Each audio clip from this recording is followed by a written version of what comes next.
السلام علیکم ورحمۃ اللہ وبرکاتہ۔ ناظرین و سامعین، استقبال ہے آپ کا ہمارے یوٹیوب چینل دیار تھانوی پر۔ آپ حضرات نے ابھی تھمبنیل پر ہیڈنگ پڑھی ہے کہ 10 محرم یعنی یوم عاشورہ میں جو یہ کام کر لے گا تو پورے سال خوب کمائے گا اور خوب کھائے گا۔ جی ہاں یہ ناظرین، یہ حدیث کا مفہوم ہے۔ انشاءاللہ میں آپ کو اس کی پوری وضاحت بتاؤں گا۔ آپ بغیر اسکپ کیے ہوئے ہمارے ساتھ بنے رہیں۔ چینل پر اگر نئے آئے ہوں تو چینل کو سبسکرائب ضرور کر لیں۔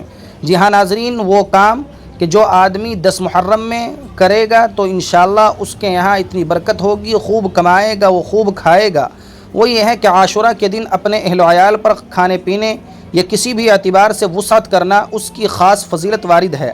چنانچہ حضرت ابن مسعود، حضرت ابو سعید خدری، حضرت ابو ہریرہ رضوان اللہ تعالی علیہم اجمعین اور حضرت جابر رضی اللہ تعالی عنہ سے منقول ہے کہ جناب رسول اللہ صلی اللہ علیہ وسلم نے ارشاد فرمایا: من وسع على عیالہ فی یوم عاشوراء وسع اللہ علیہ السنۃ کلہا۔ شعب الایمان للبیہقی، کتاب الصیام۔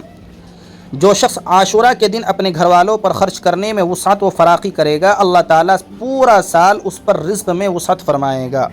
اگرچہ اس حدیث کی اسنادی حیثیت پر کلام ہو سکتا ہے، مگر محدثین کی تصریحات کے مطابق ایسی روایات جو مختلف طرق سے مروی ہوں، ان کی مختلف اسناد کی وجہ سے ان میں قوت پیدا ہو جاتی ہے، اس لیے اس کو فضائل میں بیان کرنے پر کوئی بڑا اشکال باقی نہیں رہتا۔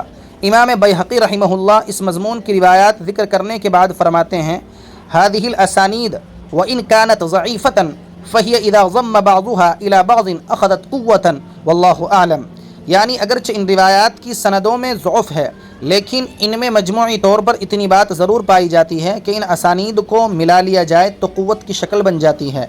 علامہ سخاوی نے اپنی کتاب المقاصد الحسنہ میں اسی بات کو اختیار فرمایا ہے۔